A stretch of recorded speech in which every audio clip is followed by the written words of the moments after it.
नमस्कार शुभ सकाळ। आज अक्टोबर मास 21 तारिख मंगलवार।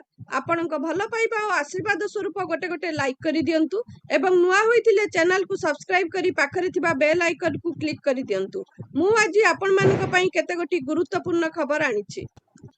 आजिर प्रथम खबर, उत्तर अंडमान सागर और संलग्न दक्षिण पूर्व बंगोपसागर में रविवार घूर्णिबलय सृष्टि होइछि। यह अधिक घनीभूत होई मंगलवार सुधा लघुचाप रूप नेब बोली पाणीपाग विभाग पूर्वानुमान करिछि। लघुचाप सृष्टि हेबा परे यह पश्चिम उत्तर पश्चिम दिगरे गति करिब। यह अधिक बल गोटाई पुणी घनीभूत हेब। 23 तारिख बेलू यह दक्षिण बंगोपसागर केन्द्र भाग अवपात रूप नेब बोली पाणीपाग विभाग आकलन करिछि। वरिष्ठ पाणीपाग विशेषज्ञ प्रोफेसर सुरेंद्रनाथ पशुपालक कहिसेंति 23 तारिख रे अवपात सृष्टि होई पारे, किंतु बात्या सृष्टि नहीं कोनोसी आशंका नहीं। अवपात सृष्टि हेबा परे एहार दुईटी संभाव्य दिग रहिछि। यह दक्षिण आंध्र प्रदेश नेल्लोर विशाखापट्टनम तळकु उपकूल छुई पारे। आउ गोटे दृश्यपट होउछि यह पाखापाखि हेबा परे उपकूल न छुई आंध्र ओडिशा उपकूल देई पश्चिम बंगाल आड़कु जाई पारे। परवर्ती खबर, नुआपड़ा उपनिर्वाचन पर बीजेडी प्रार्थी सहांगिनी छुरिया नामांकन पत्र दाखल करिसेंति। एहा पूर्वरु से मां दुर्गांकर दर्शन करथिले। एक विराट पटुआर रे प्रार्थी पत्र दाखल पई जाइथिले। एही समय रे बीजेडी रा वरिष्ठ नेता उपस्थित थिले। एही उपनिर्वाचन पई बीजेडी रु जय ढोलाकिया एवं कांग्रेस रु घासीराम माझी प्रार्थी पत्र दाखल करिसेंति। परवर्ती खबर, दीपावली रे मिठार चाहिदा रहिछि।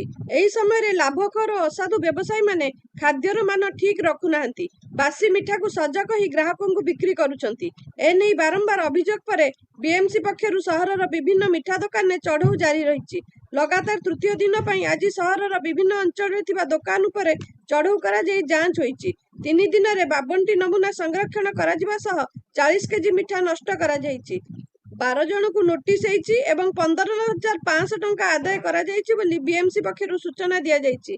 नयापल्ली, डेल्टा छक, घाटिकिया, भरतपुर, सरेश्वर विहार, जयदेव विहार, सीआरपी छक, पटिया, किड छक, नंदन विहार अंचल थिबा मिठा दुकान सह मिठा प्रस्तुत हेउथुवा स्थान को गस्त करी जांच करिथिले। केउ परिवेश रे किभଳି भाबे मिठा तयारी करूछि ताहार अनुध्यान करिथिले। केवल सेतिकी नुहे, बापूजी नगर रे थिबा दुकान उपरे चढ़ाऊ करी इतिमध्ये 10 केजी खाद्य नष्ट करा जाइथिला। परवर्ती खबर, दीपावली पूर्व बिगड़िलानी अनुगुल सहरर वायुर मान। अनुगुल पलटिछि राज्यर सबुठु अधिक वायु प्रदूषित सहर।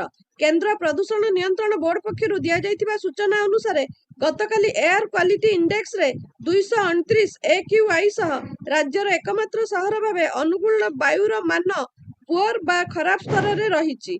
अपरपक्ष रे दीपावली पई बहु मात्रा रे बाण बिक्री होइथिबारु अनुगुल सहर रे वायु प्रदूषण मात्रा बढ़िबार आशंका सृष्टि होइछि।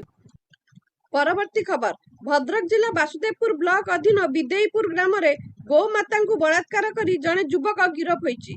से हेले वासुदेवपुर पौरांचल अधीन साबनपुर शेख राजन। विदेईपुर अंचल एक वेल्डिंग दुकान ने से काम करुथुला। रविवार अपराह्न रे दुकान निकट रे जने व्यक्ति तांको गाई को बांधी थिले। राजन गाईटी को पाखरे थिबा एक परित्यक्त गृह भीतर को नहीं बलात्कार करिथिला। गाई मालिक गाई को खोजी खोजी सेठी पहुंची जाइथिले। ग्रामर युवक माने अभियुक्त को धरी बांधी पकाई कसिया सामुद्रिक थाना को खबर देइथिले। थाना अधिकारी सावित्री पंडा घटनास्थल रु अभियुक्त को गिरफ करथिले।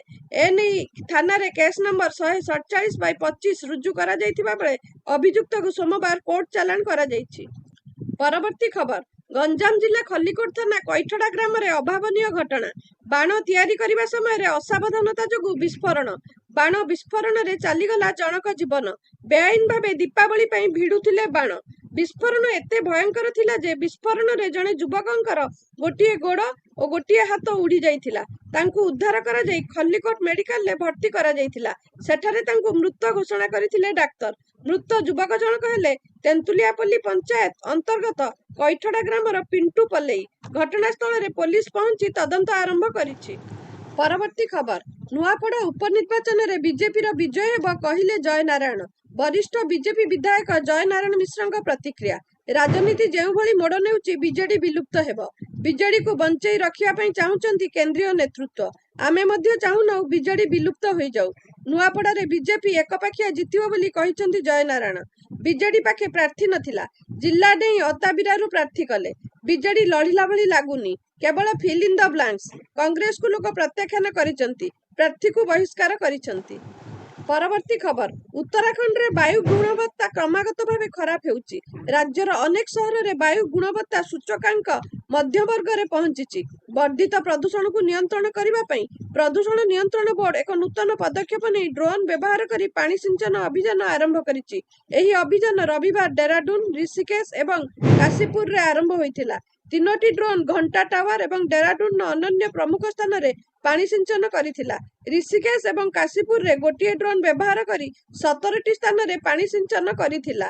ବିଶେଷଜ୍ଞମାନେ କହିଛନ୍ତି ଯେ ଜଳବାୟୁ ପରିବର୍ତ୍ତନ, ବର୍ଦ୍ଧିତ ଧୂଳି ଏବଂ ନିର୍ମାଣ କାର୍ଯ୍ୟକଳାପ ପ୍ରଦୂଷଣ ବୃଦ୍ଧିରେ ସହାୟକ ହେଉଛି। ପ୍ରଦୂଷଣ ନିୟନ୍ତ୍ରଣ ବୋର୍ଡ ଅଧିକାରୀମାନେ ବିଶ୍ୱାସ କରନ୍ତି ଯେ ଡ୍ରୋନ୍ରୁ ପାଣି ସିଞ୍ଚନ କରିବା ଦ୍ୱାରା ବାୟୁମଣ୍ଡଳରେ ଧୂଳି ନିୟନ୍ତ୍ରଣ ହୋଇପାରିବ ଏବଂ ବାସିନ୍ଦାଙ୍କୁ କିଛି ଆଶ୍ୱସ୍ତି ମିଳିପାରିବ। ପରବର୍ତ୍ତୀ ଖବର ଦିଲ୍ଲୀ ହାଇକୋର୍ଟ ସମ୍ପ୍ରତି କହିଛନ୍ତି ଯେ ଯଦି ଜଣେ ପତ୍ନୀ ଆର୍ଥିକ ଭାବରେ ସ୍ୱାବଲମ୍ବୀ ଏବଂ ସ୍ୱାଧୀନ ସେ ରୋଜଗାର କରୁଛନ୍ତି ତେବେ ତାଙ୍କୁ ସ୍ୱାମୀଙ୍କ ପକ୍ଷରୁ ଭରଣପୋଷଣ ଦିଆଯାଇ ପାରିବ ନାହିଁ। ଭାରତୀୟ ରେଳ ଟ୍ରାଫିକ୍ ସେବା ଗ୍ରୁପ ଏ ଅଧିକାରୀ ଭାବରେ ନିଯୁକ୍ତ ଜଣେ ମହିଳାଙ୍କ ଦ୍ୱାରା ଦାୟର କରାଯାଇଥିବା ଏକ ଆବେଦନ ଶୁଣାଣି କରି ବିଚାରପତି ଅନିଲ କ୍ଷେତ୍ରପାଲ ଏବଂ ବିଚାରପତି ହରିଶ ବୈଦ୍ୟନାଥ ଶଙ୍କରଙ୍କର ଏକ ଖଣ୍ଡପୀଠ ଉଲ୍ଲେଖ କରିଛନ୍ତି ଯେ ଏହା ଏକ ସ୍ଥିର ନୀତି ଯେ ସ୍ଥାୟୀ ଭରଣପୋଷଣ ସାମାଜିକ ନ୍ୟାୟର ଏକ ମାପକାଠି ଭାବରେ ଉଦ୍ଦିଷ୍ଟ। ଦୁଇ ଜଣ ସକ୍ଷମ ବ୍ୟକ୍ତିଙ୍କ ଆର୍ଥିକ ସ୍ଥିତିକୁ ସମୃଦ୍ଧ କିମ୍ବା ସମାନ କରିବା ପାଇଁ ଏକ ଉପକରଣ ଭାବରେ ନୁହେଁ। ମହିଳା ଜଣକ ତାଙ୍କ ସ୍ୱାମୀଙ୍କ ଉପରେ ତାଙ୍କ ଦ୍ୱାରା କରାଯାଇଥିବା ନିଷ୍ଠୁରତାର ପରିବାର କୋର୍ଟର ନିଷ୍ପତ୍ତିକୁ ମଧ୍ୟ ଚ୍ୟାଲେଞ୍ଜ କରିଥିଲେ।